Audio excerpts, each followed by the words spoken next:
Ok, du coup, on va commencer. Merci, Eric. Bonjour, bonsoir plutôt à toutes et à toutes et à tous, pardon. Bienvenue et merci d'être là pour ce webinaire qui s'intitule Faites rimer énergie et économie. Euh, Aujourd'hui, on va parler d'économie d'énergie dans son logement, de consommation d'énergie dans son logement. Ce sera un webinaire d'environ 1 heure. On va essayer de tenir les délais. Et bien sûr, vous pourrez poser toutes vos questions si vous en avez et on y répondra du mieux qu'on peut. Alors, juste avant de commencer, quelques petites règles pour que le webinaire se déroule plutôt bien. Donc, vos vidéos ne sont pas activées justement pour que il n'y ait pas forcément de problème d'internet et que tout le monde capte bien ce qui se passe. Le micro non plus n'est pas activé, ça évite que des micros soient activés par erreur et qu'on entende des choses et que le webinaire soit perturbé. Ce qu'on vous invite à faire si vous avez des questions, c'est utiliser le questions et réponses ou alors le chat si vous avez des remarques à faire. Et donc nous, on y répondra en direct du mieux qu'on peut. Voilà pour les petites règles de ce webinaire. Donc pour se présenter un peu, moi c'est Clara Pézier, je suis chargée de mission éducation à la transition écologique à l'agence locale de l'énergie et du climat Maîtriser votre énergie, donc de l'Est parisien. Eric, si tu veux te présenter. Et donc, Eric Parvin, moi, je suis chargé de mission précarité énergétique à la LEC MVE. Alors, pour ceux d'entre vous qui ne connaissent pas l'ALEC MVE, donc on est une association. On a été créé en 1999 par les villes de Montreuil et de Vincennes. Et on est une petite équipe de 32 personnes. Et on a deux missions principales, le conseil neutre et gratuit sur la maîtrise de l'énergie, la rénovation énergétique et les énergies renouvelables pour les particuliers, notamment via le conseil France Rénov', je pense que vous en avez entendu parler. Donc voilà, on a des conseillers qui suivent des foyers et des ménages sur la rénovation de leur propriété. Et on a une deuxième mission qui est le soutien technique et stratégique des professionnels et des politiques publiques des collectivités sur la transition écologique, la lutte contre la précarité énergétique, l'émission d'habitat, etc. Et donc du coup, on aide les collectivités qui sont adhérentes à notre association à mettre en place des politiques de transition écologique sur plusieurs thématiques. Donc voilà en gros nos deux missions. Et donc du coup, on est là ce soir pour ce webinaire, pour ce soutien technique et stratégique aux collectivités, pour essayer de parler un peu d'énergie dans son logement et de consommation d'énergie. Voilà pour ça. Si vous avez des questions, n'hésitez pas. On pourra aussi répondre aux questions sur le Conseil France Rénov' si ça vous intéresse à la fin de la session. Ce soir, donc comme je vous le disais, on est ensemble pour environ 1 heure. On va parler tout d'abord de factures d'énergie, de factures de consommation d'énergie chez soi. On va essayer de décrypter une facture type, un modèle de facture, pour essayer de comprendre comment ça fonctionne, quels sont les différents contrats, quelles sont les options que vous avez. Un zoom sur cette facture. Ensuite, on parlera concrètement de ce que ça veut dire consommer de l'énergie dans son logement. On verra pièce par pièce les appareils qui consomment de l'énergie, consomment le plus et les leviers d'action qu'on peut mettre en place pour moins consommer de l'énergie chez soi. Et enfin, on verra ensuite des petites ressources, des appareils à acheter, etc., pour aller plus loin sur certaines thématiques. Et vous pourrez poser vos questions à ce moment-là aussi. Donc voilà pour le programme de ce soir.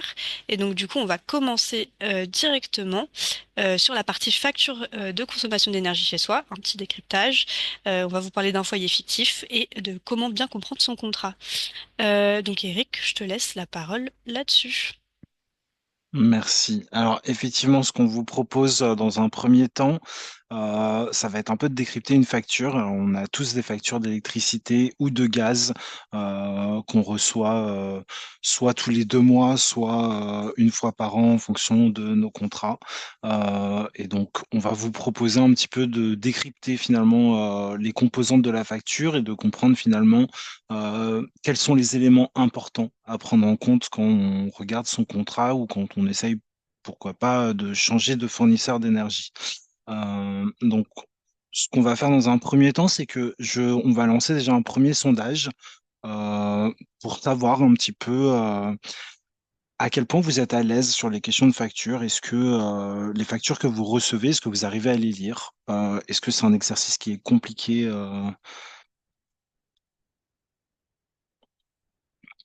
Donc, on va vous laisser un petit peu de temps pour voir de 0 à 5 quelle note vous vous mettez sur la lecture de facture.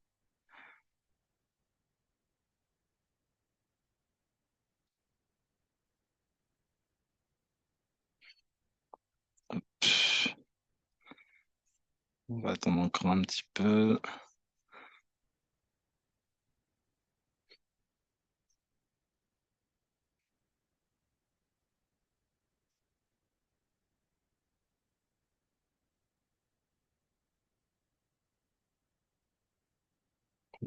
Ça a plus l'air de... Ah si, ça rebouge. Suffisait que je songe à fermer le sondage. Non, je pense que c'est bon. Alors, donc, hop, je vais juste partager les résultats à tous. Donc, normalement, vous voyez les résultats. Donc, plutôt une moyenne, la plupart des gens sont à 3, donc une moyenne de...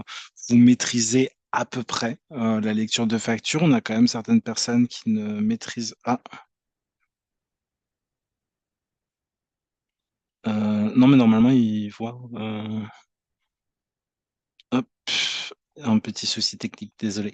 Euh, donc voilà, et donc si on regarde par contre donc la lecture de facture, donc là le but ça va être de voir un petit peu bah, quelles sont les composantes. On va attendre de revenir sur la slide.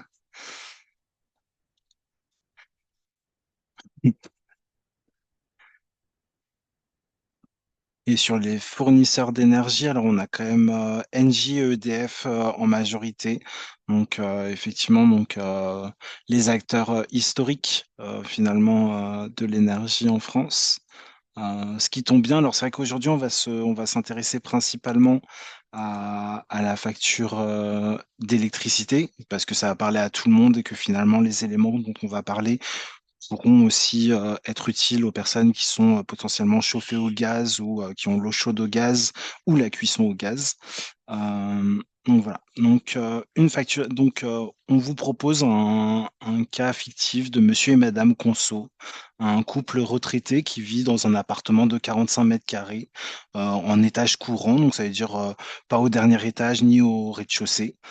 Construit en 72. Donc on va parler aussi un peu plus tard du diagnostic de performance énergétique et de rénovation énergétique. Et on va s'intéresser à donc cette facture que vous voyez sur l'écran avec des éléments, comme je vous le disais, là, le but, ça va être de s'intéresser à ce petit encadré. Donc, la plupart d'entre vous sont chez EDF, donc ça va être facile pour vous de pouvoir le retrouver. Et on va s'intéresser finalement à qu'est-ce que c'est la question du tarif, qu'est-ce que c'est la puissance, quelles sont les options et comment on voit si finalement on a un abonnement qui correspond à nos usages.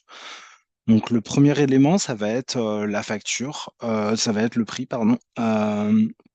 Donc le prix d'une facture, il va correspondre d'abord à un ensemble d'éléments. Chose importante, on ne paye pas que sa consommation. On va payer sa consommation, mais on va aussi payer des taxes et on va aussi payer une part fixe qui est l'abonnement. C'est pour ça que si vous partez en vacances pendant un mois, bah, vous payez quand même, vous avez quand même une facture qui arrive à la fin puisqu'il y a toujours une part fixe. Donc le premier tarif, comme vous êtes chez ceux qui ont répondu sont la plupart chez EDF, vous êtes peut-être au tarif bleu, donc ce qu'on appelle le tarif réglementé. Donc le tarif réglementé, c'est un tarif qui est défini par les pouvoirs publics, par la CRE, donc la Commission de régulation de l'énergie, qui définit un tarif. Ce tarif bleu, ce qui est important, donc je parlais d'EDF, c'est que EDF est le seul fournisseur qui peut vendre ce tarif. Les autres fournisseurs, en fait, ils vont proposer ce tarif, mais sous un autre nom, qui s'appelle le tarif indexé. Euh, et donc, ce tarif indexé, alors, en fonction des contrats, ça c'est contractuel, soit en fait, il va être à 100% du tarif réglementé. Dans certains cas, il peut être à un certain pourcentage du tarif réglementé, 98%, 95%. Mais donc, son évolution, elle va suivre tout simplement la courbe du tarif réglementé. Un autre tarif, ça va être le tarif à prix fixe. Donc, le tarif à prix fixe, c'est un tarif qui peut être intéressant, notamment quand les prix de l'électricité, on l'a vu en 2002, ont tendance à monter. Ou tout simplement, en fait, le tarif à prix fixe pendant une donnée qui est enfin, pendant une durée qui est contractuelle, le prix du kilowattheure ne bougera pas. Donc là, vous voyez effectivement entre janvier 2012 et janvier 2014, le tarif à prix fixe était intéressant puisque le prix de l'électricité avait augmenté. Par contre, sur la deuxième période, un peu moins puisque le tarif avait baissé. Donc ce tarif, il peut être intéressant. Euh, si on suit les cours, les cours du marché de l'électricité, et pour ça, on vous donnera un petit outil. Donc là, juste pour vous donner une comparaison en fait sur la période des modifications. Hop, et donc juste après, vous avez donc à la fin du webinaire et sur le PDF qu'on va vous envoyer, euh, vous aurez des liens à la fin, et dont un lien pour le médiateur national de l'énergie. On va beaucoup en parler du médiateur national de l'énergie, notamment sur cette première partie, parce que ça va être votre allié dans le choix ou l'étude de votre facture. Et donc, le médiateur national de l'énergie va proposer une calculatrice qui vous permet de suivre l'évolution en fonction de votre type de contrat, des prix de l'électricité pour savoir si effectivement est-ce qu'on est sur une tendance à la baisse ou une tendance à la hausse et évaluer finalement quel est le meilleur tarif que vous pourriez obtenir. Alors, le deuxième élément, ça va être la puissance. Donc, la puissance électrique, ça va être, elle est exprimée en kVA. Alors, kVA, kilovolt ampère, c'est pas très évident comme unité à avoir, mais la puissance, finalement, si on retourne chez Monsieur et Madame Conso, Monsieur et Madame Conso, ils étaient à 6 kVA. 6 kVA, ça veut tout simplement dire qu'à un instant T, Monsieur et Madame Conso, ils vont pouvoir consommer 6000 voltampères. Si ils dépassent ces 6000, tout simplement, le courant va sauter parce que l'installation n'est pas faite pour. Euh, et donc, cette puissance, elle va dépendre de finalement quel usage on a de l'énergie. Est-ce que on chauffe à l'électricité? Est-ce qu'on a l'eau chaude à l'électricité, la cuisson, les appareils électriques et la quantité d'appareils? On en parlera un peu plus tard sur la partie plutôt éco-gestes et économie d'énergie. Mais il y a certains appareils qui peuvent être plus consommateurs que d'autres. Donc, en fonction des appareils qu'on a, effectivement, il va falloir se diriger vers certains contrats plutôt que d'autres. Et bah, l'éclairage, par contre, a priori, on est tous éclairés à l'électricité, donc ça, effectivement, c'est une question qui se pose peu. Et sous ce petit tableau, on vous a mis deux écrans. Alors, je ne sais pas si vous êtes équipé de Linky, mais pour ceux qui sont équipés de Linky, il y a deux écrans qui peuvent être intéressants pour étudier finalement si votre contrat est correspond à vos besoins. Donc le premier, ça va être la puissance appliquée, qui est tout simplement la puissance à l'instant T, au moment où vous regardez votre compteur, de quelle est la puissance soutirée sur le circuit, et la puissance maximale, qui, elle, va vous montrer la puissance maximale soutirée sur les dernières 24 heures. Donc, une astuce potentielle, ça va être effectivement de lancer toutes les machines, de vivre comme vous avez l'habitude de vivre et tout simplement d'aller regarder à la fin des 24 heures quelle est la puissance soutirée. Si finalement vous voyez que votre puissance soutirée maximale, elle était à, je sais pas, 5900 kilos, enfin du coup 5900 voltampères et que vous êtes à un contrat à 9 kVA, potentiellement, ça vaut le coup de changer. Dans la slide d'après, on vous parlera de l'impact qu'ont ces options sur les prix. Euh, alors, je vois qu'on a déjà quelques questions. Alors, ce que je vous propose, c'est on va répondre aux questions à la fin de la partie. Je vais juste faire la slide d'après. N'hésitez pas s'il y a des nouvelles questions à les poser, hein, mais du coup, alors, donc, Monsieur et Madame Conso, les options, ils avaient les options heure creuse, heure pleine. Donc, on revient sur le site du Médiateur national de l'énergie. Une autre calculatrice que propose le Médiateur national de l'énergie, c'est de comparer si finalement, quand on est en option heure creuse, heure pleine, est-ce que cette option, elle est rentable? Donc, nous, on a fait l'exercice pour Monsieur et Madame Conso de regarder. Et effectivement, le Médiateur national de l'énergie, alors les éléments dont vous allez avoir besoin, c'est le prix du kilowatt, du kilowattheure en heure creuse, en heure pleine, le prix de l'abonnement et vos consommations. Et donc, en faisant ce travail pour monsieur et madame Conso, on se rend compte qu'effectivement, le, euh, le contrat est avantageux puisque on a une estimation à 1 740 € annuels de facture d'électricité, alors que sur un forfait de base, on sera à 1 854. Donc, on a une économie de 114 € par an. Et donc tout à l'heure, je vous parlais de l'impact que peuvent avoir les options qu'on souscrit euh, sur le prix de l'abonnement. Alors pour le gaz, ça va être un peu différent. On en parlera après. Mais pour l'électricité, finalement, plus la puissance souscrite est élevée, plus la part fixe, l'abonnement le prix va être élevé. C'est pour ça que tout à l'heure, dans l'exemple, je vous disais, si vous consommez, enfin, si vous soutirez au maximum 5900 voltampères et que vous êtes à 9 kVA, en fait, potentiellement par mois, vous pourriez faire une économie de 3 euros en passant à un contrat 6 kVA.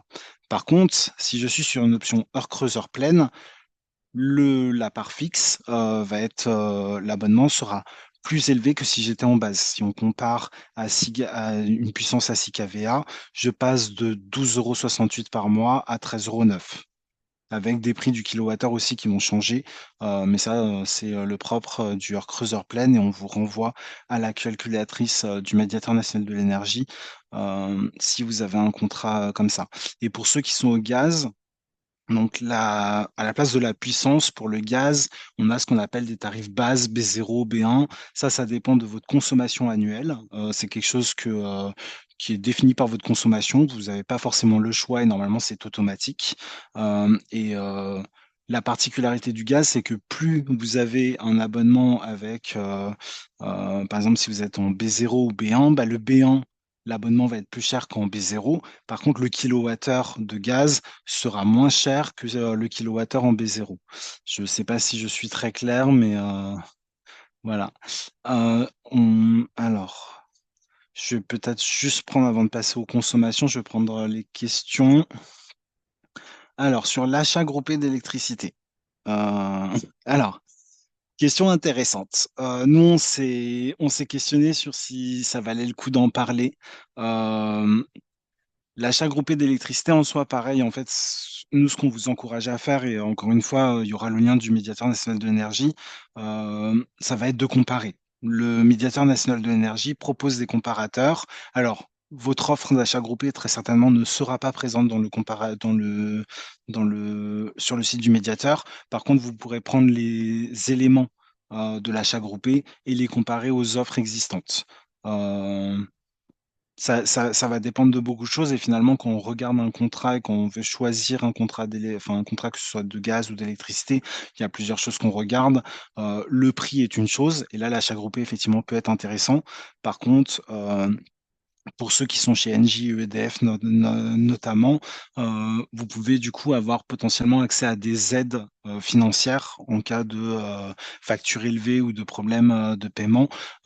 Dont vous n'aurez pas forcément accès si vous êtes chez un autre fournisseur. Donc il y a plein de choses à regarder et le site du médiateur national de l'énergie catégorise ça avec notamment les frais en cas d'impayé. Donc je vous invite à vraiment regarder le site du médiateur national de l'énergie. Euh, oh mince, bah super. Non, c'est que en fait on voyait le sondage depuis tout à l'heure. Je suis vraiment désolé. Mais est-ce que du coup vous avez quand même vu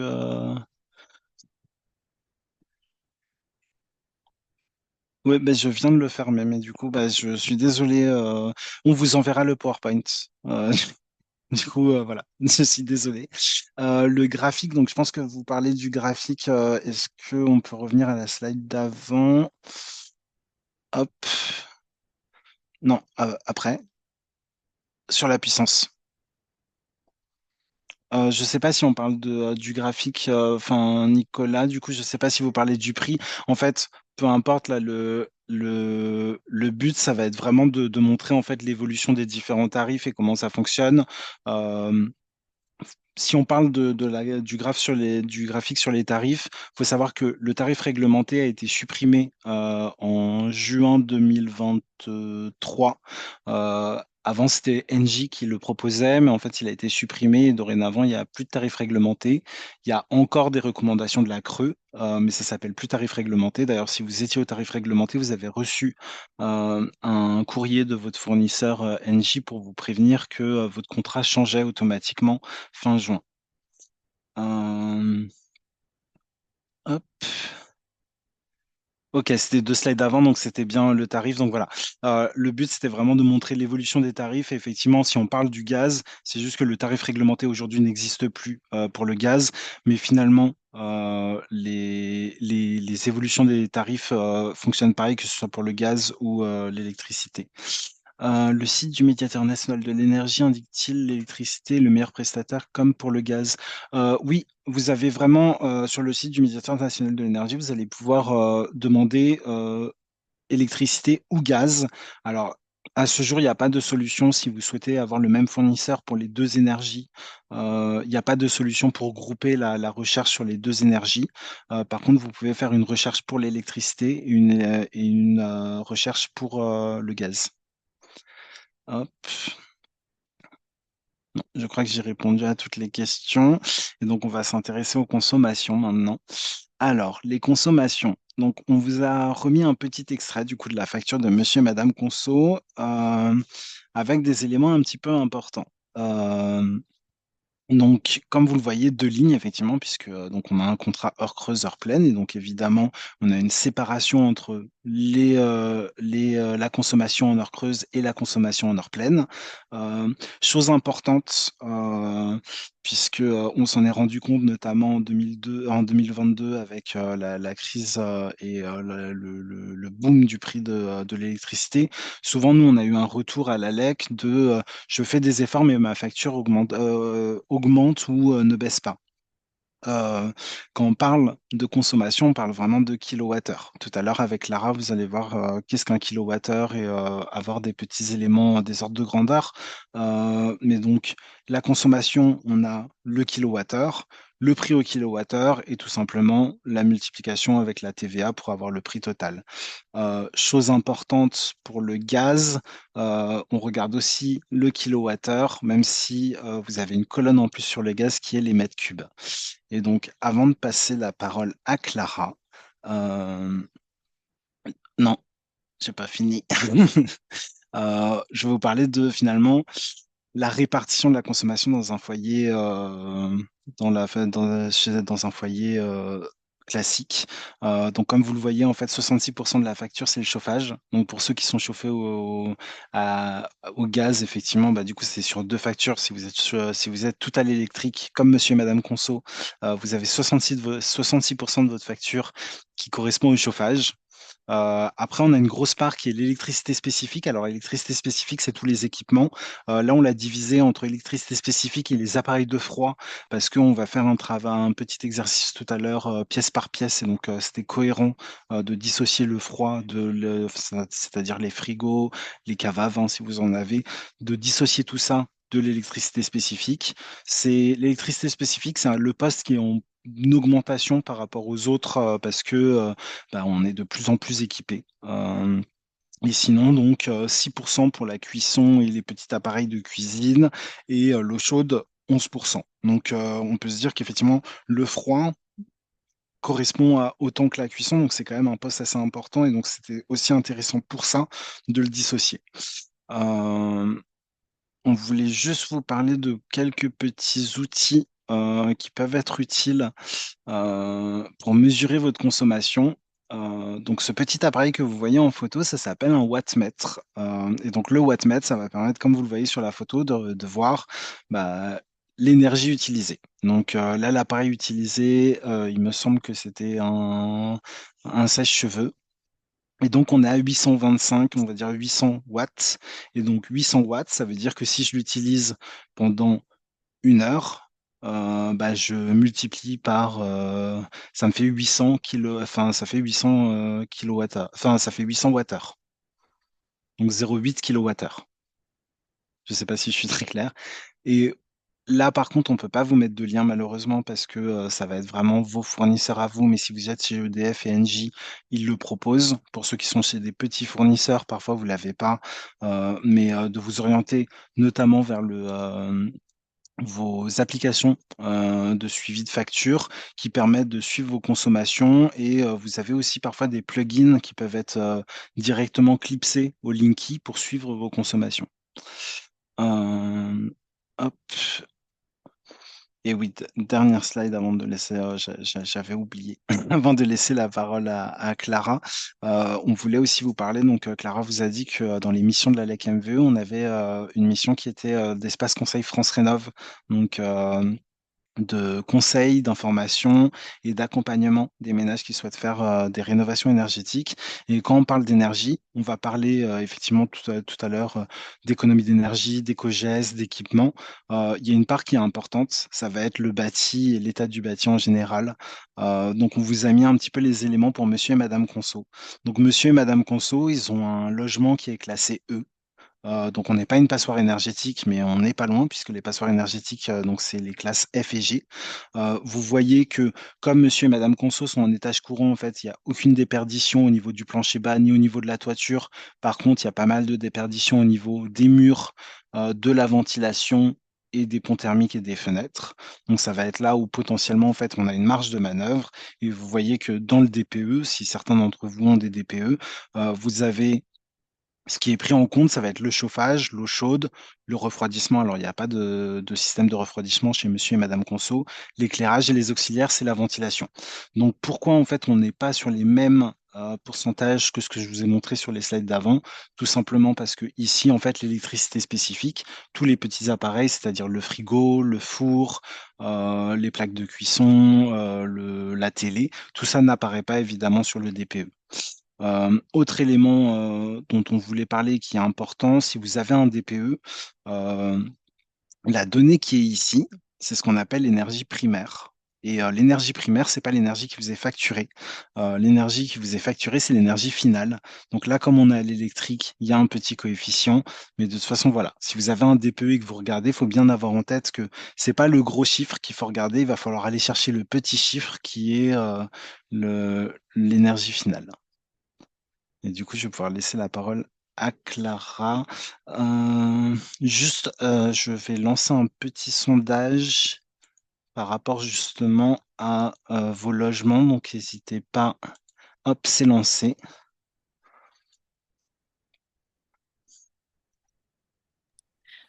Et je me permets, j'ai vu une question sur le coût d'un wattmètre. Donc les wattmètres, on peut en acheter dans tous les magasins de bricolage et généralement c'est moins d'une dizaine d'euros. Donc voilà, ça dépend les modèles, mais généralement c'est pas très très cher.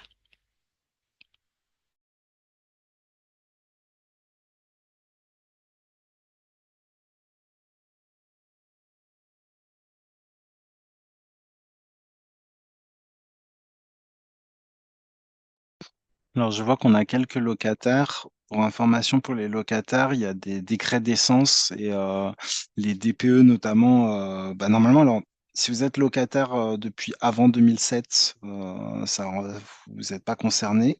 Mais depuis 2007, déjà, le DPE est obligatoire en cas de mise en location.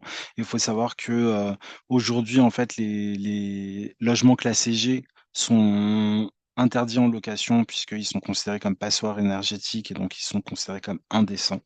Euh, Bientôt, ce sera pour les F, puis les E, et le but, c'est d'atteindre les objectifs d'avoir un parc A, B et C d'ici 2050. Donc pour les locataires, effectivement, sur toute la partie rénovation énergétique, vous avez moins de poids. Sachez quand même que vous pouvez exiger de votre propriétaire de faire des travaux. Si vous êtes dans des logements plutôt inconfortables, vous avez des droits. Et pour ceux qui sont propriétaires, que ce soit en maison individuelle ou en copropriété, n'hésitez pas à vous rapprocher de l'espace Conseil France Rénov si vous souhaitez entreprendre des travaux de rénovation énergétique. Oui, et effectivement, donc je vois. Alors, il y a beaucoup de gens qui ne savent pas l'étiquette énergétique de leur logement. Bon, si vous êtes propriétaire, c'est pas grave. Si vous êtes locataire, Bon, bah depuis quand vous êtes locataire, normalement, vous devriez avoir une étiquette énergétique. Peut-être d'un DPE qui n'est plus valable. Le DPE a une durée de validité, mais vous devriez avoir une petite idée normalement. Voilà. Hop, on va juste, je vais partager et cette fois-ci, j'oublierai pas d'arrêter le partage. Mais voilà. Donc, pour ceux qui sont en copropriété, effectivement, ça va être un peu plus complexe, potentiellement d'entreprendre des travaux de rénovation énergétique puisqu'il faut que toute la copropriété puisse s'engager dans le projet. Pour le logement social, effectivement, ça va être aussi un peu plus compliqué puisque là, bah, les logements sociaux, les bailleurs ont leur propre planning. Pour ceux qui, les 5 personnes qui sont en maison individuelle, ce sera un peu plus simple potentiellement pour vous. Euh, Dans tous les cas, que ce soit copropriété ou maison individuelle, n'hésitez pas à vous rapprocher de l'espace Conseil France Rénov. Hop, et je laisse la parole à Clara.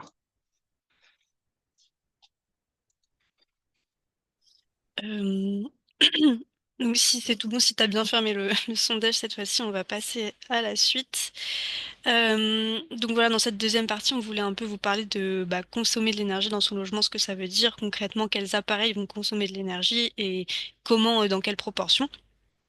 Donc on va essayer de faire ça de manière un peu ludique. On a prévu des petits quiz pour vous tester sur vos connaissances aussi. Et donc on parlera aussi bien sûr des leviers d'action et des éco-gestes qu'on peut mettre en place pour réduire ses consommations. Donc déjà, on va toujours être dans le foyer de Monsieur et Madame Conso. On va aller dans leur salon. Dans leur salon. Et donc là, on a un premier petit quiz pour vous. C'est qu'est-ce qui consomme le plus entre 4 heures d'ampoule LED et une tasse de café?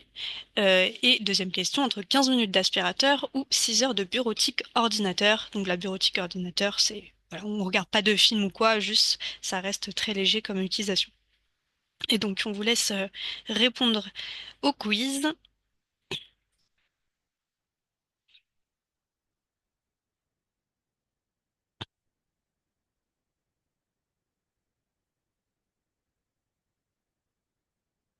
Ah, vous êtes plutôt unanime sur les réponses. Ah, et là, ça, ça se réégalise.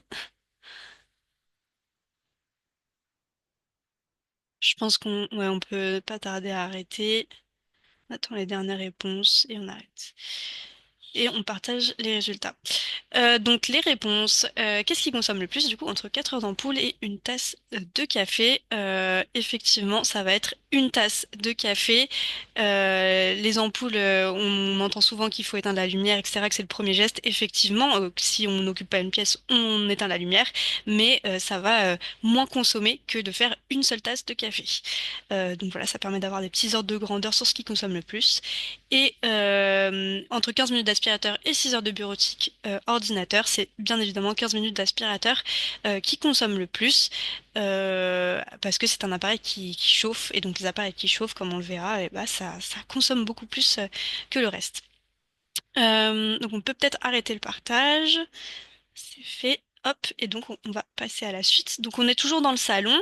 Là, ce qu'on va vous demander, c'est dans le chat ou d'écrire des réponses. Donc selon vous, là sur l'image, donc dans le salon de Monsieur et Madame Conso, quels sont les appareils qui consomment de l'énergie? Qu'est-ce que vous voyez comme appareil qui consomme de l'énergie? Donc on va vous laisser quelques minutes pour répondre. Donc soit dans le chat, ce sera plus simple.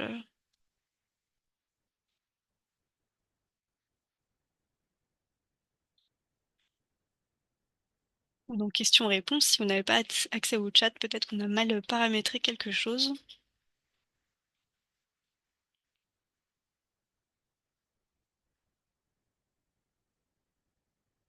Pas de réponse. Ah si, ça arrive.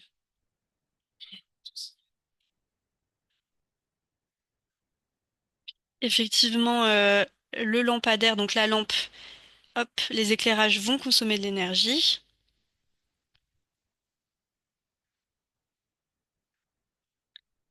La télévision, effectivement aussi, et les ordinateurs, les appareils numériques, du coup, qui vont consommer de l'énergie. La box Internet, effectivement, qui est là.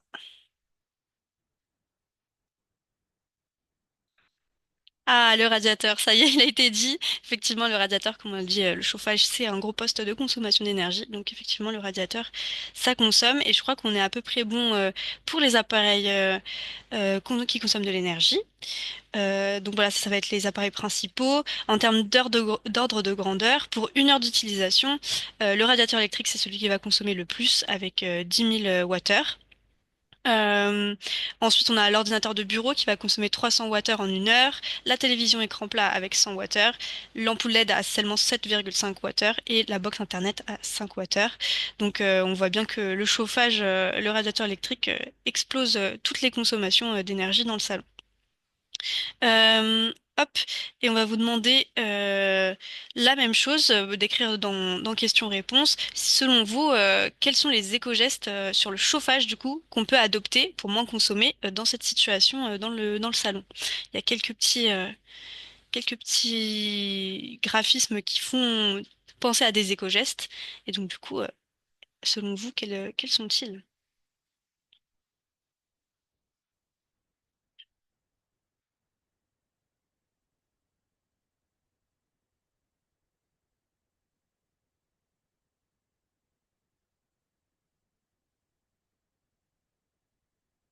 Alors, retirer les objets des radiateurs, effectivement, ouais. Euh, Hop. Donc dégager les radiateurs pour une meilleure diffusion de la chaleur, effectivement, et pour éviter aussi les risques d'incendie. La fenêtre, oui, effectivement, bah, la fermer quand il fait froid, mais le propos là derrière, c'est de dire qu'il faut aussi aérer son logement, que c'est aérer au moins 5-10 minutes par jour. Ça permet une bonne ventilation et donc moins d'humidité dans son logement, donc moins de ressenti de froid. Donc aérer, c'est très important. Qu'est-ce qu'on avait d'autre comme réponse? Mettre un pull, effectivement, c'est le premier geste à faire, effectivement, quand on a froid, bah, on s'habille en conséquence. Et donc, même chez soi, eh ben, on met des vêtements chauds. Et le chien au pied de la porte. Effectivement, là, on voit il y a de l'air qui passe sous la porte. Donc, on va essayer de calfeutrer la porte avec bah, ce qu'on peut appeler un boudin de porte, hein, qu'on peut fabriquer soi-même. Ça, c'est super important. Euh, tout ce qui va être sur l'électricité spécifique, on verra juste après sur les gestes qu'on peut adopter, donc sur l'éclairage par exemple. Je vous mets juste un dernier élément qu'on avait à vous apporter, c'est que une baisse, on dit souvent qu'une baisse d'1 degré de son chauffage, c'est 7% d'économie, soit environ une centaine d'euros par an sur sa facture. Donc voilà, baisser juste d'1 degré, c'est pas énorme, et pourtant ça permet quand même de faire des économies d'énergie. Euh, donc voilà. Euh, et oui, effectivement, la température dans son radiateur, sur son radiateur, on chauffe pas à 23 degrés en hiver, c'est beaucoup trop. On va voir juste après les températures recommandées. Donc voilà, pour chaque poste de consommation, pardon, on vous a fait des petites slides de récap des éco-gestes à adopter. Donc là, par exemple, sur le chauffage, pour parler des plus faciles à mettre en place, comme on le disait, baisser le chauffage de 1 degré, donc c'est 7% d'économie d'énergie. Ne pas recouvrir les radiateurs ou pendre les rideaux devant pour une meilleure diffusion de la chaleur. Baisser le chauffage en cas de courte absence ou que la température extérieure est plus douce. On adapte forcément la température de son chauffage à l'extérieur et quand on n'est pas là. On ferme les volets la nuit pour garder un maximum de chaleur qui a été emmagasinée pendant la journée. On ferme les portes des pièces peu chauffées pour, pareil, garder la chaleur. Et puis, on peut placer des bas de porte sur les portes qui donnent sur la cave ou sur l'extérieur pour éviter les courants d'air. Donc ça, c'est les éco-gestes les plus faciles à mettre en place. Après, on en a d'autres éco-gestes, comme on peut installer un thermostat programmable qui permet tout simplement automatiquement de régler la température d'une pièce selon les horaires, selon si vous êtes là ou pas. Donc voilà, ça coûte un petit peu d'argent, mais ça permet d'avoir une meilleure gestion de son chauffage. Ce qui est très important aussi, ça va être tout ce qui est entretien des appareils, donc purger les radiateurs hors des périodes de chauffe bien sûr, faire réviser sa chaudière annuellement, fermer la trappe d'obstruction du conduit de cheminée si vous en avez. Donc entretenir ces appareils, ça permet d'avoir déjà de les faire durer plus longtemps et puis d'avoir une meilleure utilisation de ceux-ci. Et enfin, éviter les radiateurs d'appoint. Les radiateurs d'appoint, c'est vrai qu'ils peuvent être utiles, mais ils vont consommer énormément d'énergie puisque c'est de l'électricité. Et puis, en cas d'absence prolongée, mettre le chauffage en hors-gel, ça permet aussi de moins consommer. On vous a mis aussi sur cette slide les températures recommandées par l'ADEME dans chaque pièce de la maison. Donc par exemple dans le salon c'est 17 degrés, pardon dans les chambres c'est 17 degrés qui est recommandé. Voilà, vous n'avez pas besoin de plus même la nuit, vous avez votre normalement une couette et des couvertures pour vous tenir chaud. Dans la salle de bain ça va être 22 degrés quand vous l'utilisez. Voilà, on est un peu moins couvert dans la salle de bain donc forcément on adapte la température aussi. Et puis 19 à 21 degrés dans le salon selon votre ressenti. Voilà pour les éco-gestes clés sur le chauffage. Il y a une question. Alors, l'hiver, faut-il mieux éteindre le chauffage la journée et le remettre le soir, efficacité de chauffer à nouveau? Alors, bah, en fait, c'est vrai que la question, donc ça va être déjà, est-ce que vous êtes présent en journée? Parce que si vous êtes présent en journée, bah, effectivement, ça peut être utile de chauffer en journée, étant donné qu'effectivement, la nuit, on préconise des températures plus faibles. Par contre, si vous n'êtes pas là la journée, ça sert à rien de chauffer un espace inutilisé, et donc plutôt chauffer la nuit. Et après, sur les questions de journée ou de soirée, il y a aussi tout à l'heure, on parlait des heures creuses, heures pleines, ça va être des choses qui vont devoir être prises en compte. Mais dans l'idéal, évitez de chauffer une pièce que vous occupez pas pendant la journée si vous êtes au travail, par exemple. Euh, donc voilà. Merci Eric pour ta réponse. Donc on va passer à la suite. Toujours dans le salon, là cette fois-ci on va parler de l'électricité spécifique, donc tout ce qui va être appareil électrique. Et donc pareil, on vous demande quels sont selon vous les éco-gestes à adopter pour moins consommer d'électricité. On avait quelque chose sur les éclairages tout à l'heure, donc on va le mettre directement. Effectivement, éteindre les lumières, c'est le premier éco-geste qu'on entend souvent. Si vous avez d'autres réponses à nous apporter, n'hésitez pas à les écrire.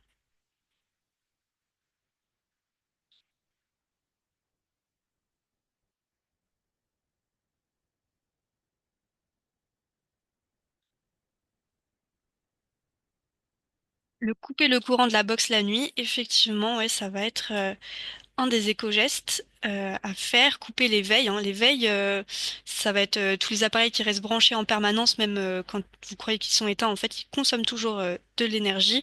Et donc les veilles, ça représente environ une centaine d'euros à l'année sur sa facture d'électricité. Donc et, donc c'est hyper important de couper les veilles.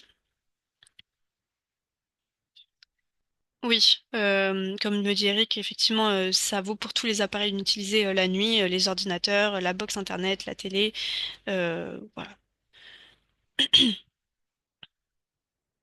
Je sais pas si on a d'autres réponses. Je ne vois pas le chat.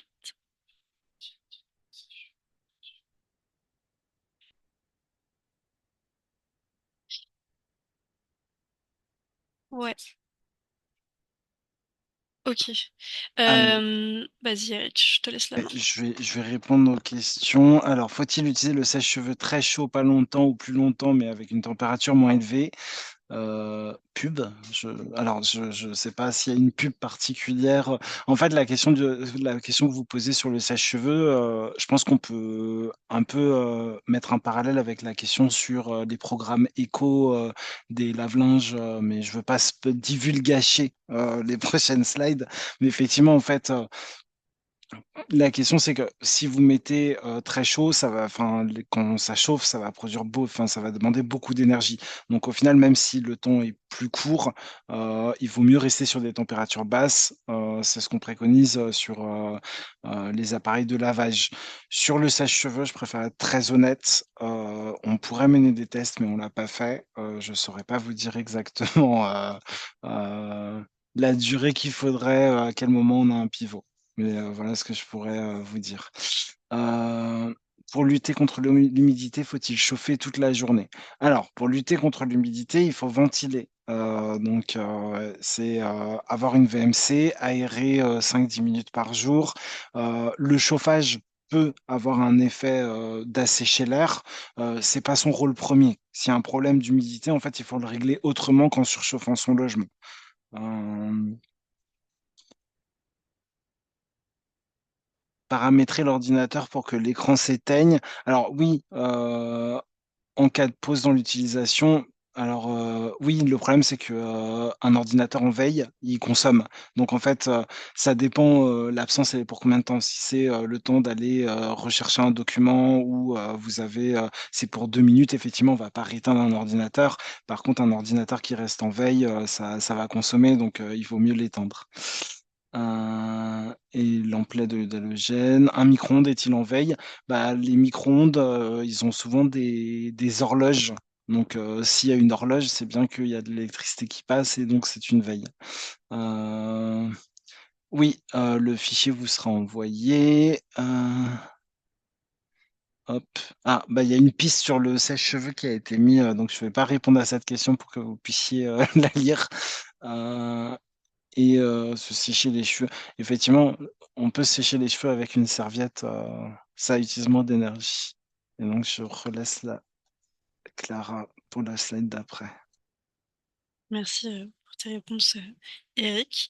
Donc juste pour compléter, hop, on avait aussi éteindre les appareils inutilisés, donc on va en parler juste après, donc je passe cette slide. Donc les éco-gestes clés pour l'électricité spécifique, éteindre complètement la box avant d'aller dormir, parce que ça consomme de l'électricité même quand c'est éteint, même quand c'est branché, pardon, la nuit. Ce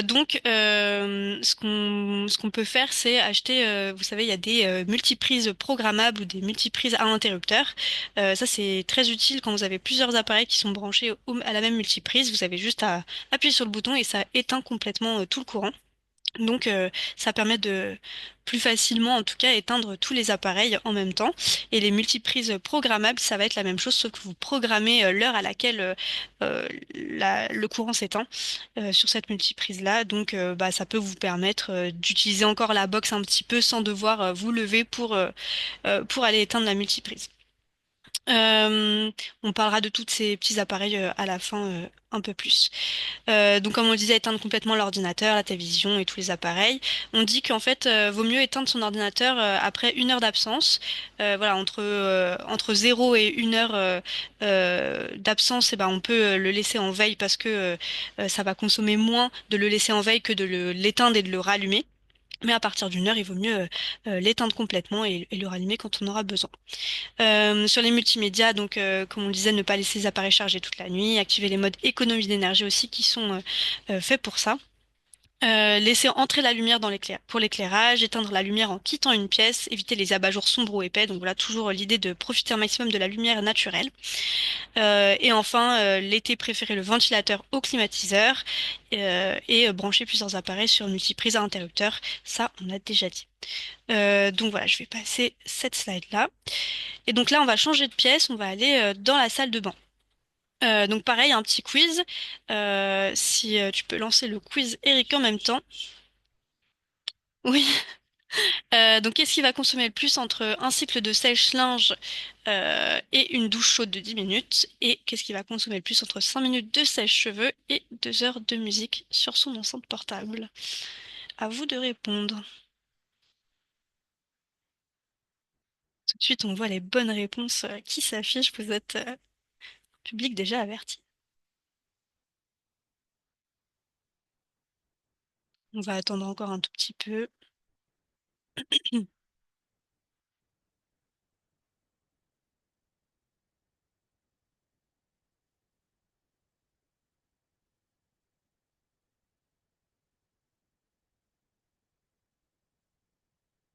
Ok. Je pense qu'on peut mettre fin au sondage. Et on partage les résultats. Donc en effet, les bonnes réponses, c'était un cycle de sèche-linge. Bien sûr, un sèche-linge, c'est un gros appareil électroménager, donc ça va consommer beaucoup plus d'électricité et d'énergie qu'une douche chaude, même si la douche, bah, ça consomme quand même aussi pas mal. Et puis, la deuxième réponse, c'était bien sûr 5 minutes de sèche-cheveux. Comme on l'a dit, les appareils qui chauffent, bah, tout de suite, ça va consommer beaucoup plus d'énergie, même si c'est pour une beaucoup plus courte période que les autres appareils. Ok, on peut passer à la suite. Alors, donc pareil, dans la salle de bain, à votre avis, qu'est-ce qui consomme de l'énergie et de l'eau? Vous pouvez écrire la réponse.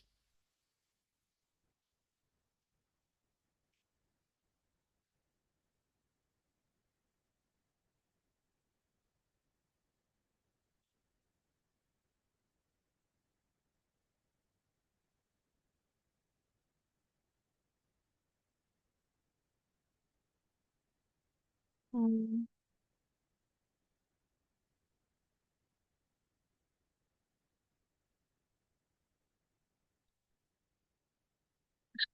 Il y a personne qui répond, on va continuer quand même, c'est pas grave. Donc sur cette image, ce qui consomme de l'eau et de l'énergie, ça va être la chasse d'eau. Ah, ok. Effectivement, la chasse d'eau, la machine à laver, le sèche-linge et la baignoire, donc tout ce qui va être la douche. Ah, on a détecté une fuite déjà. Donc effectivement, et je vais juste mettre ce qu'il y avait en plus, c'est la chaudière qui va consommer de l'énergie aussi. Donc voici les appareils qui consomment, enfin les éléments qui consomment le plus d'énergie et d'eau. Et donc là, vous pouvez la fuite. Eric me dit qu'il y a déjà la fuite qui a été détectée. Effectivement, les éco-gestes à adopter pour moins consommer, donc ça va être de régler sa chasse d'eau qui fuit, parce qu'une chasse d'eau qui fuit, ça peut être jusqu'à 800 euros de perte par an. Donc une chasse d'eau qui fuit, c'est pas négligeable, il faut absolument la réparer le plus vite possible. Euh, Le bain à la place de la douche, effectivement, une douche de 5 minutes, c'est 60 litres. Et donc, c'est un coût annuel de 130 euros. Et donc, un bain, c'est beaucoup plus d'eau dépensée. Donc, prendre une douche plutôt qu'un bain, effectivement. Est-ce qu'on a d'autres réponses? Donc ce qu'on avait d'autre sur la salle de bain, ça va être régler sa chaudière à une température adaptée qui doit être entre 50 et 55 degrés. Ça sert à rien de le mettre à 70 degrés. Et donc bien régler sa chaudière, ça permet en général d'avoir une économie de consommation de 33%. Euh, Au niveau de la machine à laver aussi, on met toujours sa machine à laver pleine et on la programme à des températures allant de 40-30 degrés avec des programmes éco qui sont faits pour consommer moins d'énergie. Euh, et je crois qu'il y avait autre chose. Il y avait... Oups. L'étendoir, hop, il est là. Utiliser l'étendoir plutôt que le sèche-linge. Effectivement, le sèche-linge, ça va consommer énormément d'énergie. Donc, utiliser plutôt un séchage naturel. Ça va permettre d'économiser. Et donc, pareil, les éco-gestes clés pour les appareils de lavage, ça va être d'entretenir ces appareils, le lave-vaisselle, le lave-linge, les remplir complètement pour que ce soit le plus optimisé possible. Privilégier pardon, les programmes éco qui sont faits pour consommer moins d'énergie. Privilégier aussi les cycles courts à basse température, voire à froid, parce que ça va être l'utilisation de température chaude qui va consommer de l'énergie. Essorer le linge au maximum avant de le mettre au sèche-linge et dès que possible faire sécher le linge à l'air libre, c'est ce qu'on disait tout à l'heure. Donc ça, c'était pour les appareils de lavage. On a aussi des éco-gestes pour l'eau chaude. Pour l'eau chaude, donc on préférait les douches au bain, couper l'eau pendant le savonnage, donc utiliser le moins d'eau possible. Vous pouvez installer des mousseurs sur les robinets. Les mousseurs, c'est des petits appareils qui se vissent sur le tuyau d'arrivée d'eau et qui permettent d'avoir un débit enfin un débit moindre avec une pression toujours importante. Donc ça s'achète en magasin de bricolage pour quelques euros. Réparer les fuites et les réparer rapidement, comme on le disait, par exemple pour la chasse d'eau. Privilégier la position froide lorsque vous fermez les robinets mitigères pour ne pas que ça chauffe par anticipation. Ne pas pré-laver la vaisselle, isoler les tuyaux, régler la température du chauffe-eau, on l'avait dit. Programmer le chauffe-eau en heure creuse, donc ça fait écho à ce qu'on disait sur les contrats à heure creuse tout à l'heure. Et puis détartrer le ballon, donc entretenir ses appareils. Voilà pour les éco-gestes de la salle de bain. S'il n'y a pas de questions, on va pouvoir continuer. Alors, Quelles sont les consommations des chargeurs? Alors, bah, ça, en fait, ça va être indiqué sur le chargeur. C'est-à-dire que là, on parle de téléphone portable ou de vélo, c'est pas la même puissance. Sur notamment un chargeur de vélo, vous allez avoir normalement bah, justement les watts. Et en fait, la question, c'est bah, vous avez les watts, il va falloir multiplier par la durée pour savoir exactement la consommation. La consommation n'est pas énorme par rapport à un frigo, un lave-linge ou quoi que ce soit. Par contre, toute économie que l'on peut faire est une économie bonne. Donc, évidemment, éviter les chargeurs notamment, parce qu'il faut bien avoir en tête un chargeur qui est branché, même si le portable n'est pas au bout, il y a de l'électricité qui va être consommée. Et il y a une autre question, comment détartrer le ballon d'eau chaude? Alors ça, je vous invite à vous orienter vers des tutoriels, notamment potentiellement sur des sites de bricolage, parce que ça va dépendre des ballons, etc. Là, moi, je m'avancerai pas sur cette question-là, mais voilà. Hop, et je lance le son. Et donc la question, donc la même chose, on part sur la cuisine. Qu'est-ce qui va consommer le plus entre deux tartines grillées au grille-pain ou une tasse de thé, et puis entre 5 minutes de micro-ondes ou 30 minutes de haute aspirante. Et faites attention sur ce dernier quiz, il se peut qu'il y ait un piège.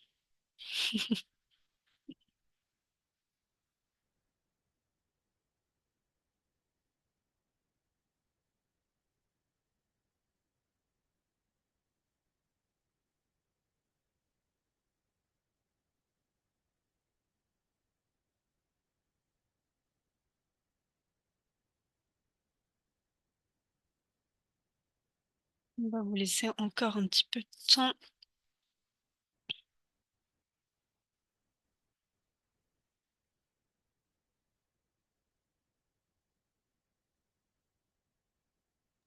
Pour répondre sur la puissance, enfin, du coup, la consommation plutôt, puisque la puissance, du coup, la puissance à l'instant T, c'est multiplié par la durée que ça devient la consommation. La consommation d'un chargeur, et notamment des nouveaux chargeurs, les derniers sortis, effectivement, elle est très faible. On est il me semble qu'on est à moins de 1 Wh potentiellement, je crois que c'est même enfin, on est à moins de 5 Wh par an. Donc, c'est effectivement très faible, ça représente quelques centimes d'euros, mais quelques centimes par-ci et quelques centimes par-là, ça peut être non négligeable à la fin de l'année.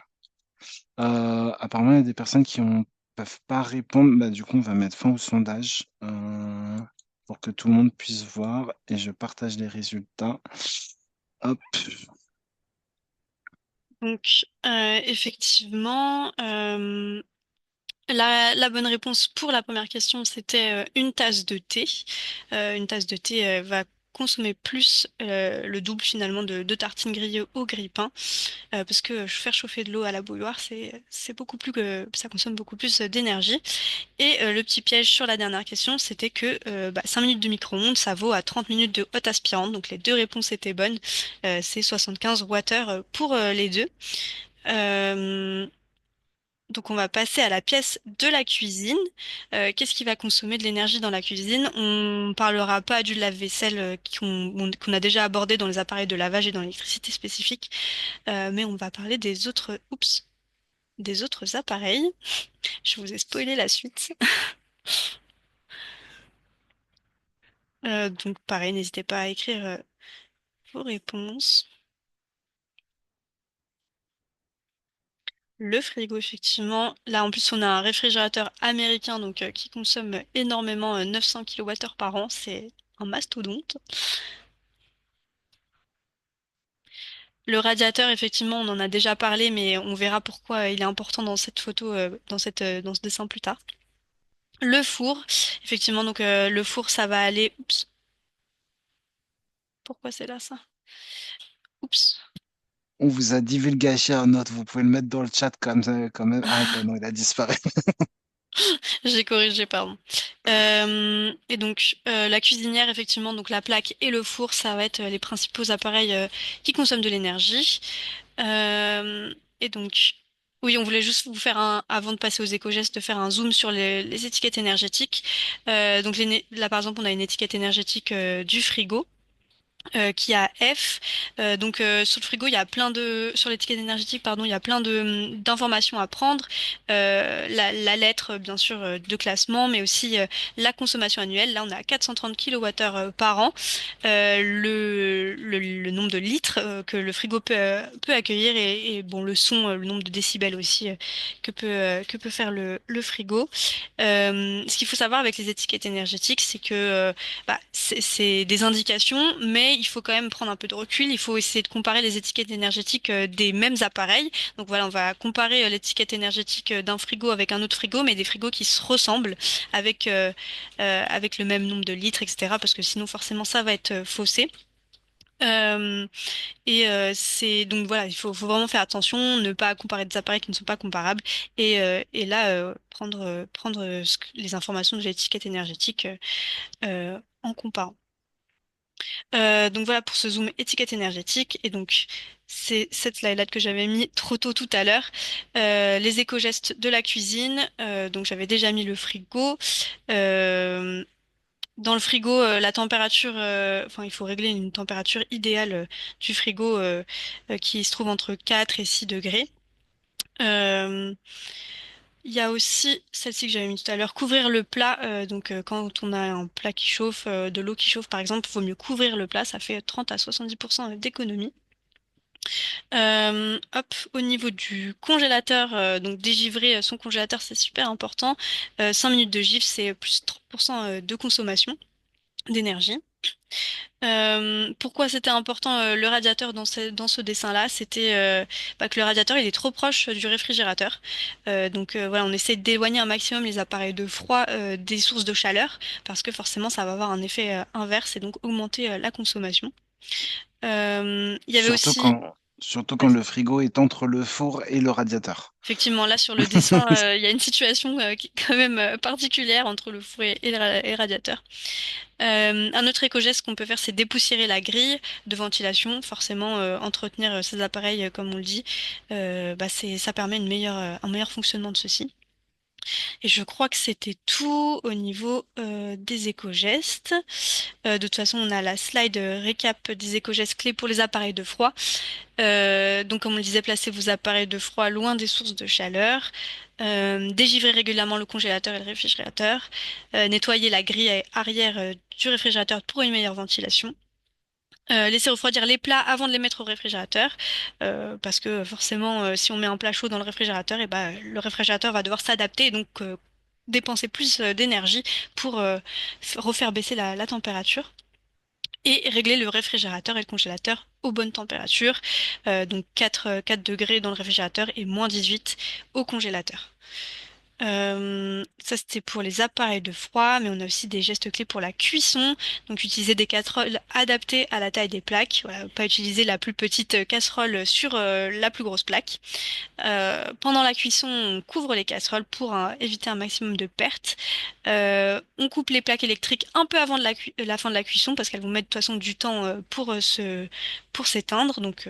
Voilà, ça permet des petites économies de consommation.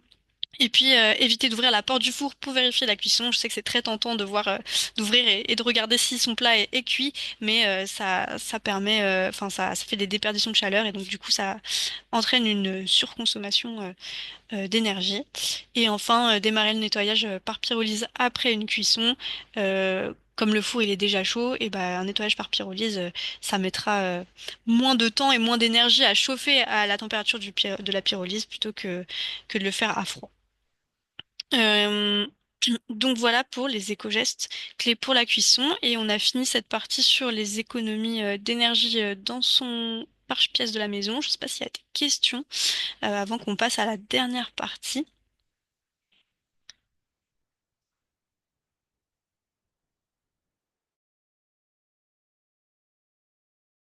Hmm, il y a Eric qui est en train de chercher une réponse sur la catalyse. Si tu veux. Alors, La catalyse, je ne sais pas exactement comment ça fonctionne. Pour être tout à fait honnête, je viens de regarder très vite.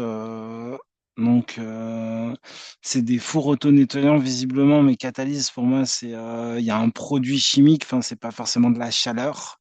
Euh, la pyrolyse, c'est vraiment en fait, on va venir brûler les résidus de graisse avec une température extrêmement chaude et là, ça va consommer. Sur la catalyse, euh, pour moi, il n'y a pas d'éléments qui sont en lien avec la chaleur, mais je peux me tromper. Je préfère pas me prononcer. Et les questions des quiz ont été testées. Bah, on a testé avec des wattmètres, effectivement, la consommation. Et là, vous avez vu le sèche, enfin, on a fait le wattmètre avec le sèche-cheveux, mais effectivement, à l'agence, on a un wattmètre et on s'amuse. Je sais pas si c'est le mot, mais à mesurer parfois certains éléments. Et pour compléter, on se base aussi sur des mesures qui ont été faites et qui font partie d'un jeu de cartes qui existe qui s'appelle Revolt et qui justement fait des comparaisons en termes de nombre d'heures de vélo qu'il faudrait faire pour certains appareils. Donc c'est sur ces chiffres-là qu'on s'est basé. Par exemple, je dis des chiffres faux, mais juste pour vous donner un exemple, bah, pour faire une tasse de café, il faudrait une demi-heure de vélo. Et donc c'est comme ça qu'on a pu comparer entre les différentes consommations.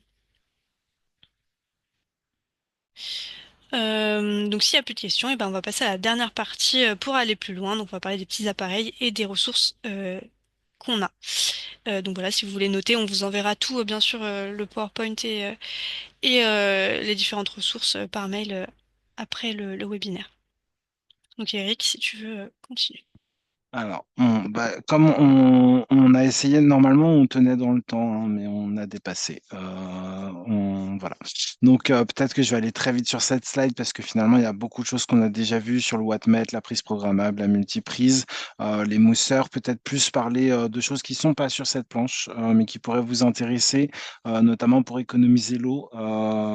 Pour les personnes, il y a des personnes qui sont en copropriété. Si vous êtes dans des étages hauts avec de l'eau chaude collective, le stop douche qui va vous permettre au moment où vous vous savonnez, de couper l'eau, mais au niveau du pommeau pour éviter en fait d'avoir à réattendre que l'eau rechauffe une fois que vous avez coupé l'eau complètement pour vous savonner. Sinon, on vous enverra la slide et on va passer assez vite sur cette slide. C'est des choses qu'on a déjà vues pendant le webinaire, étant donné qu'on a déjà un peu dépassé. On va passer au slide d'après. Donc là, on vous en parlait, mais donc on vous a fait une liste de quelques sites internet qui sont intéressants pour nous, donc enfin qui nous semblait qu'ils pourraient vous intéresser plutôt. Et donc vous avez des guides sur les équipements, des choses pour savoir un peu l'état des réseaux électriques, gaz, voilà, des choses sur les éco-gestes, le site du Médiateur national de l'énergie. Je vous invite à aller regarder ces liens quand on vous enverra les slides. Hop. Pour vous parler donc de deux dispositifs que la LEC MVE anime. Donc le premier dispositif Ecoji et le deuxième Visite Énergie. Donc on a vu dans les inscriptions qu'il y avait des gens qui n'étaient pas forcément sur nos territoires, hein, mais pour les personnes qui habitent sur nos territoires, on a deux dispositifs de visite à domicile, d'accompagnement à la maîtrise de l'énergie avec installation de petits matériels. Elles sont éligibles à tous les publics, que vous soyez propriétaire, locataire, parc privé ou parc social. Seulement c'est sous condition de ressources. Donc, vous aurez les liens et on vous invite à aller vous renseigner. Vous pouvez aussi nous contacter si vous avez des questions et on pourra vous inscrire sur ces dispositifs-là. Euh, Hop, voilà les éléments sur l'espace conseil France Rénov aussi, donc si vous êtes propriétaire. Euh, Oui, bah, enfin, alors il y a une remarque sur le positionnement du stop douche. Effectivement, il n'est pas au niveau du pommeau. Mais c'était pour expliquer que c'est pas au niveau du réseau, mais vraiment au niveau de votre salle de bain que l'eau est coupée. Euh, alors, pour connaître son DPE, le site RTRE, alors, Il y a des sites, et notamment on pense à GoRénov qui existe aussi. Il y a l'Observatoire des bâtiments, il y a des cartographies qui existent pour faire des estimations. Il y a aussi l'ADEME tous les DPE qui existent sont référencés sur le site de l'ADEME. Donc, vous pouvez aller chercher votre DPE, mettre votre adresse. Potentiellement, si vous êtes en copropriété, vous pouvez aller regarder le DPE qui a été fait dans votre bâtiment. Ce ne sera pas forcément le même que chez vous, mais pour avoir un ordre d'idée. Maintenant, que ce soit les sites comme GoRénov, etc., c'est beaucoup des estimations. Et les méthodes de calcul ont aussi beaucoup changé ces dernières années. Donc, potentiellement, voilà, apprendre avec des pincettes les sites internet, vaut mieux faire un audit énergétique ou un DPE. Voilà pour les questions. Pour aller plus loin, oui, donc je reprends. On vous a mis aussi des guides. Donc, il y a certains de ces guides dont on a récupéré des infographies, notamment pour illustrer le webinaire. Mais voilà, une série de guides ADEME et d'infographies qui permettraient de compléter, pardon, et d'aller un petit peu plus loin sur ces éléments. Et donc, pendant que Clara vous présente le prochain webinaire, moi, je vais juste vous envoyer un dernier sondage pour avoir un peu votre ressenti. Et si vous avez des questions, toujours n'hésitez pas, on reste là.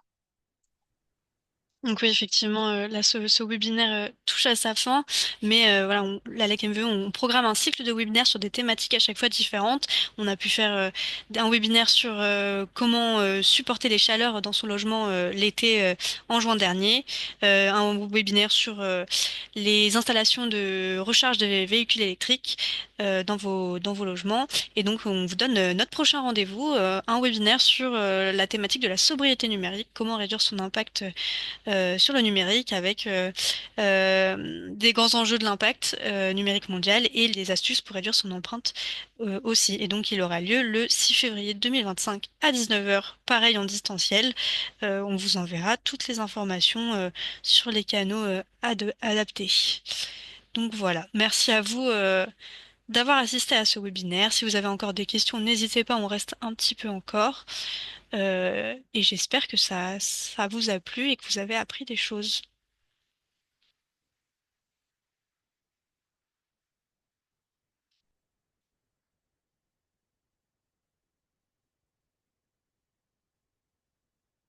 Merci à vous et on vous souhaite une bonne soirée.